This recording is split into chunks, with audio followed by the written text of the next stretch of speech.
Polavaram project పరిపాలన కార్యాలయ files దహనం కేసు దర్యాప్తులో ఉన్నతాధికారులు మరింత స్పీడ్ పెంచారు. బాధ్యులపై కఠిన చర్యలు తీసుకోవాలని ఇప్పటికే ప్రభుత్వం ఆదేశించింది.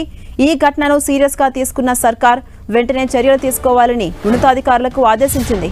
దీంతో 4 ఉద్యోగులపై సస్పెన్షన్ వేటు పడింది. సీనియర్ అసిస్టెంట్లు K Nookaraju, Karam Baby, special RI Kalajyothi, subordinate Rajasekhar ను జిల్లా కలెక్టర్ పి ప్రశాంతి సస్పెండ్ చేశారు. డిప్యూటీ తహసీల్దార్లు ఏ కుమారి, ఏ సత్యదేవికి షోకాజ్ నోటీసులు జారీ చేశారు.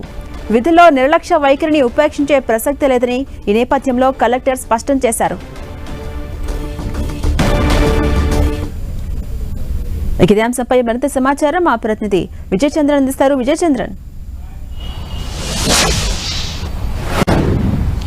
ఆంధ్రప్రదేశ్లో వరుసగా ఫైళ్ల దగ్గర కేసులు అయితేనేమి, తర్వాత ఫైళ్ల ధ్వంసం కేసులు అయితేనేమి, ఇవన్నీ కూడాను ఉద్యోగుల్లో చాలా ఆందోళన గురిచొస్తున్నాయని చెప్పొచ్చు. తాజాగా పోలవరం ప్రాజెక్టుకు సంబంధించిన ఏదైతే భూసేకరణకు సంబంధించినటువంటి వేస్ట్ పత్రాలు ఏవైతే ఉన్నాయో వాటిని కాల్చివేసిన సంఘటన మీద ప్రభుత్వం ఆగ్రహం వ్యక్తం చేయడం జరుగుతూ ఉంది.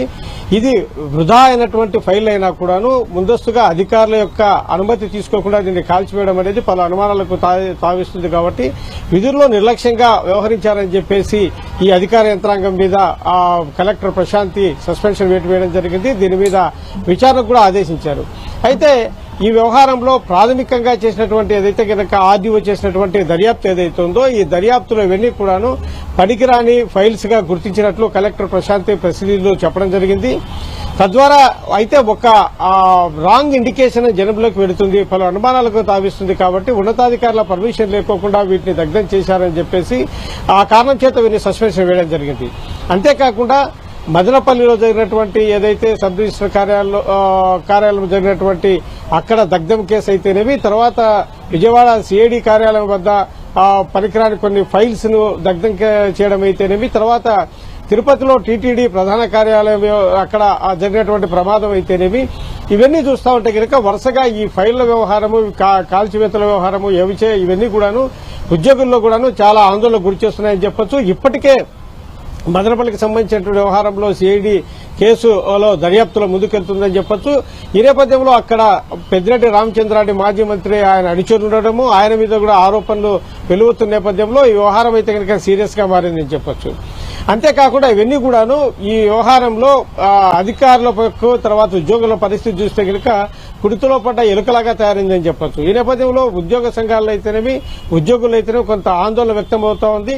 అయితే ఉద్యోగ సంఘాలు కూడా ఈ విషయంలో ఈ అధికారుల మీద వేటు వేసే ముందు కొంచెం జాగ్రత్తలు తీసుకోవాలా. వారి యొక్క పనికిరాని ఫైల్స్ ను కాల్చినా కూడా దీని మీద సస్పెన్షన్ వేటు వేయడం అనేది కరెక్ట్ కాదు అని చెప్పి చెప్పడం జరుగుతోంది. అయితే కనుక ఉద్యోగ సంఘాల నాయకులు బహిరంగంగా వచ్చి చెప్పడానికైతేనే, ప్రభుత్వంతో దీని తరపున మాట్లాడడానికైతేనేవి సాహసం చేయనటువంటి పరిస్థితి మనం చూస్తూ ఉన్నాం. ఇప్పటికే ఆంధ్రప్రదేశ్ లో ఉద్యోగుల మీద కులముద్ర ఏర్పడింది.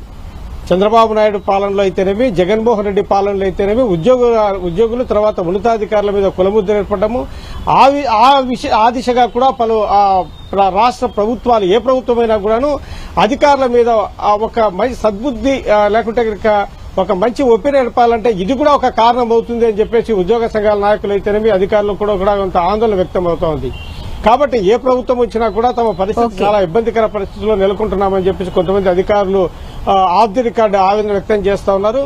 ఈ వ్యవహారాలన్నీ చూస్తే కనుక మరిన్ని విషయాల్లో అంటే కనుక ఏవైనా అక్కడికైనా ఫైల్స్ కాల్చాలన్నా లేకుంటే కనుక వాటి ఫైల్స్ ని కదిల్చాలన్నా కూడా ఆందోళన గురవుతున్నామని చెప్పేసి అధికారులు చెప్పడం జరుగుతూ ఉంది. Jhansi, right, thank you Vijay Chandran.